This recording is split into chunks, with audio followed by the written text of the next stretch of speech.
Pirates of Caribbean में Jack sparrow का किरदार निभाने वाले जॉनी डेप, जिनके दुनिया भर में करोड़ों चाहने वाले हैं, एक बार उनकी बेटी लिली रोज को किडनी फेलियर की वजह से हॉस्पिटलाइज होना पड़ा था। तब वो सिर्फ 7 साल की थी। वो दौर जॉनी डेप के लिए अपनी जिंदगी का सबसे मुश्किल दौर था। हालांकि उनकी बेटी इस प्रॉब्लम से बाहर आ चुकी थी, लेकिन फिर भी इस दौर ने जॉनी डेप को यह सिखा दिया था कि जिंदगी बहुत ही ज्यादा अनसर्टेन है और इसे ऐसे ही भागते भागते वेस्ट नहीं करना चाहिए। उसके बाद से जॉनी डेप को जब भी समय मिलता, वो हॉस्पिटल बच्चों से मिलने के लिए पहुंच जाते। एक बार तो वो जैक स्पैरो की कॉस्ट्यूम पहन के ही अपने फैन से हॉस्पिटल मिलने पहुंच गए थे। गाइस, क्या आपको इसके पहले तक जॉनी डेप की हकीकत मालूम थी? चैट सेक्शन में जरूर लिखेगा। ये बात उस वक्त की है जब पाकिस्तान के अब्दुल खालिद को एशिया का सबसे तेज धावक माना जाता था, लेकिन भारत के मिल्खा सिंह ने उन्हें टोक्यो में हरा दिया। तब पाकिस्तानियों ने कहना शुरू कर दिया, ये तो तुक्का है, मिल्खा सिंह तुक्के से जीता है।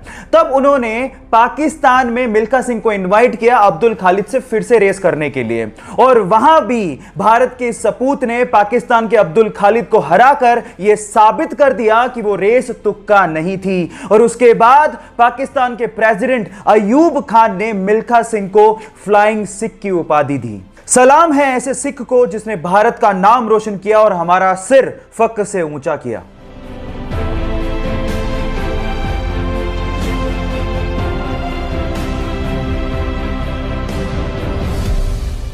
गाइस, अगर आप सोशल मीडिया प्लेटफॉर्म इंस्टाग्राम को यूज करते हो तो आपको यह पता ही होगा कि आप इंस्टाग्राम पे किसी प्राइवेट प्रोफाइल को सिर्फ तभी देख सकते हो जब आप एक दूसरे को फॉलो कर रहे हो। अदरवाइज आप इंस्टाग्राम पे प्राइवेट प्रोफाइल को नहीं देख सकते। लेकिन मुंबई के रहने वाले मयूर ने इसमें खामी ढूंढ डाली।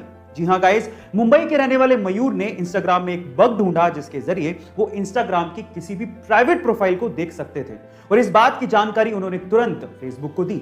और फेसबुक ने एनालाइज करने के बाद ये माना कि हां, ये खामी थी, ये बग इंस्टाग्राम में मौजूद था, और उसके बाद उन्होंने इसको ठीक किया। और उसके बाद फेसबुक की तरफ से ईमेल के जरिए मयूर को यह जानकारी दी गई कि उन्हें बाउंटी के तौर पे $30,000 यानी कि लगभग 22 लाख रुपए का इनाम दिया जा रहा है। गाइस, हम इंडियंस किसी से कम नहीं है। आपको ये जान के कैसा लगा चैट सेक्शन में जरूर लिखेगा। और जनरली क्रेडिट कार्ड को यूज करने से हम लोग डरते हैं, लेकिन एक आयरिश बंदा सिर्फ क्रेडिट कार्ड को यूज करते हुए मिलियनेयर बन गया। कैसे? मैं आपको बताता हूं। अगर आप क्रेडिट कार्ड यूज करते हो तो आपको ये पता होगा कि आप जितना यूज करोगे कंपनी आपको उतना ही ज्यादा रिवॉर्ड देती है। अब इस आयरिश बंदे ने उसी चीज का फायदा उठाया। ये बंदा क्या करता था, क्रेडिट कार्ड से सबसे पहले $500 का गिफ्ट कार्ड खरीदता, फिर उसके बाद उसी गिफ्ट कार्ड को वो एनकैश करता, फिर उसी कैश से क्रेडिट कार्ड का बिल वापस भर देता। उसने कभी क्रेडिट कार्ड से परचेजिंग की ही नहीं। फायदा यह था कि कंपनी उसे हर $500 के गिफ्ट कार्ड पे $25 का रिवॉर्ड देती थी। कभी खर्चा किया नहीं, ऊपर से $25 का रिवॉर्ड अलग से। ऐसे करते करते उसने $3 लाख इकट्ठे कर लिए, यानी कि लगभग 2,17,00,000। लेकिन एक दिन टैक्स डिपार्टमेंट की उसकी अर्निंग पे नजर पड़ गई, तब जाके ये बात खुली। लेकिन ये बंदा तब तक कमा चुका था। आपको इस जुगाड़ के बारे में क्या कहना है कमेंट सेक्शन में जरूर लिखेगा। पंजाब लुधियाना का एक किसान शताब्दी ट्रेन का मालिक। जी हां गाइस, आप ठीक सुन रहे हैं, पर सवाल यह उठता है कि एक किसान ट्रेन का मालिक कैसे बन गया। एक्चुअली हुआ कुछ यूं कि सन 2007 में रेलवे ने लुधियाना चंडीगढ़ ट्रैक के लिए एक किसान सनपूरन सिंह की जमीन का अधिग्रहण किया था, और उसके लिए किसान को 1,47,00,000 रुपया रेलवे ने देना था। लेकिन रेलवे ने सिर्फ 42 लाख रुपए का ही भुगतान किया। अब बाकी पैसे नहीं मिले। इसी वजह से किसान सन 2012 में कोर्ट पहुंच गया।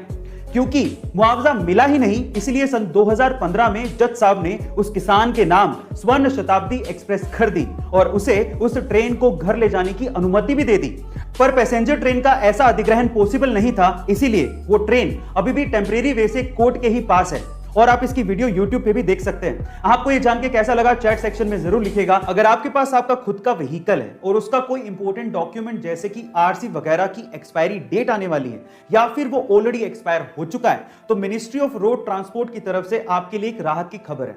वो ये है कि अगर आपके वाहन का कोई भी इंपॉर्टेंट डॉक्यूमेंट 1 फरवरी 2020 को एक्सपायर हुआ है या फिर अभी एक्सपायर होने वाला है, तो उसकी वैलिडिटी गवर्नमेंट ऑफ इंडिया ने 30 सितंबर 2021 तक बढ़ा दी है। इसका मतलब आपको 30 सितंबर 2021 तक उसे रिन्यू करवाने की जरूरत नहीं है। हां, उसके बाद आपको इसे रिन्यू करवाना पड़ेगा। कोरोना के चलते सरकार ने यह डिसीजन लिया है ताकि सोशल डिस्टेंसिंग की पालना करते हुए ट्रांसपोर्टेशन सेवाएं जारी रहें। गाइस, ऐसी इंपॉर्टेंट इंफॉर्मेशन के लिए शेयर, सब्सक्राइब एंड लाइक। मिलता है अगली वीडियो में।